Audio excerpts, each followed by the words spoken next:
सलिलालितक्षते भवति त्रिपदे साधुष्पदे अष्टापदे नवपदे भवोषे सहस्राक्षरा परमे व्योमनिधना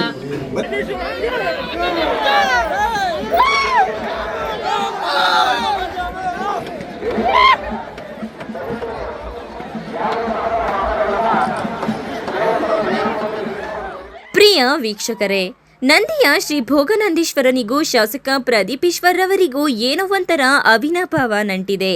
ಅಂದಹಾಗೆ doctor K Sudhakar ಅವರು ಸಚಿವರಾಗಿದ್ದ ಸಂದರ್ಭದಲ್ಲಿ ಜೋಡಿ ರಥಗಳಲ್ಲಿನ ಒಂದು ರಥದ ಚಕ್ರ ಮುರಿದಿತ್ತು. ಇದು ಸಾಕಷ್ಟು ಆತಂಕಕ್ಕೂ ಎಡೆ ಮಾಡಿಕೊಟ್ಟಿತ್ತು. ಆದರೆ ಕೆಲವೇ ತಿಂಗಳಲ್ಲಿ ಬಂದ ವಿಧಾನಸಭಾ ಚುನಾವಣೆಯಲ್ಲಿ ಭೋಗನಂದೀಶ್ವರನವರ ಪ್ರಸಾದದಂತೆ ಹೆಸರಲ್ಲೇ ಈಶ್ವರನನ್ನ ಹೊಂದಿರುವ ಪ್ರದೀಪ್ ಈಶ್ವರ್ ಪವಾಡದಂತೆ ಚಿಕ್ಕಬಳ್ಳಾಪುರದ ಶಾಸಕರಾದರು. ಇದೇ ಕಾರಣಕ್ಕಾಗಿ ಶಾಸಕ ಪ್ರದೀಪ್ ಈಶ್ವರ್ ಅವರಿಗೂ ಹಾಗೂ ಶ್ರೀ ಭೋಗನಂದೀಶ್ವರನಿಗೂ ಎಲ್ಲಿಲ್ಲದ ಅವಿನಾಭಾವ ನಂಟಿದೆ ಎಂಬ ಘಮಲು ಹರಿದಾಡುತ್ತಿದೆ. ಇನ್ನು ಶಿವರಾತ್ರಿ ಪ್ರಯುಕ್ತ ಶ್ರೀ ಭೋಗನಂದೀಶ್ವರ ದೇವಾಲಯದ ಅದ್ದೂರಿ ಜೋಡಿ ಬ್ರಹ್ಮರಥೋತ್ಸವಕ್ಕೆ ಶಾಸಕ ಪ್ರದೀಪ್ ಈಶ್ವರ್ ಹಾಗೂ ಸಚಿವ ಎಂಸಿ ಸುಧಾಕರ್ ಚಾಲನೆ ನೀಡಿದರು. ಭಕ್ತರು ತಮ್ಮ ಹರಕೆಯನ್ನ ಹೊತ್ತು ರಥಕ್ಕೆ ಬಾಳೆಹಣ್ಣು ಹಾಗೂ ದವಣವನ್ನ ಸಮರ್ಪಿಸುವುದು ಸಾಮಾನ್ಯ. ಆದರೆ ಶಾಸಕ ಪ್ರದೀಪ್ ಈಶ್ವರ್ ಸಚಿವರಾಗಲೆಂದೇ ಹಾರೈಸಿ ಬಾಳೆಹಣ್ಣಿನ ಮೇಲೆ ಬರೆದು ಅವರ ಅಭಿಮಾನಿಗಳು ಹರಕೆ ಹೊತ್ತು ರಥಕ್ಕೆ ಸಮರ್ಪಿಸಿದ್ದಾರೆ. ಇದಕ್ಕೆ ಪರಮಾತ್ಮನ ಇಚ್ಛೆ ಏನಿದೆ ಎಂಬುದು ಕೆಲವೇ ದಿನಗಳಲ್ಲಿ ಉತ್ತರ ದೊರೆಯುತ್ತದೆ. ಇನ್ನು ನಂದಿ ಜಾತ್ರೆಗೆ ಶಾಸಕ ಪ್ರದೀಪ್ ಈಶ್ವರ್ ಕಾಲಿಟ್ಟಿದ್ದೇ ತಡ. ಯುವಕರು ಮಹಿಳೆಯರು ನಾ ಮುಂದು ತಾ ಮುಂದು ಎನ್ನುತ್ತಾ ಸೆಲ್ಫಿಗಾಗಿ ಮುಗಿಬಿದ್ದರು.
ಒಟ್ನಲ್ಲಿ ನಂದಿಯ ಶ್ರೀ ಭೋಗನಂದೀಶ್ವರ ಸ್ವಾಮಿ ಜೋಡಿ ಬ್ರಹ್ಮರಥೋತ್ಸವದಲ್ಲಿ ಶಾಸಕ Pradeep Eshwar center of attraction ಆಗಿದ್ದಂತೂ ಸತ್ಯ.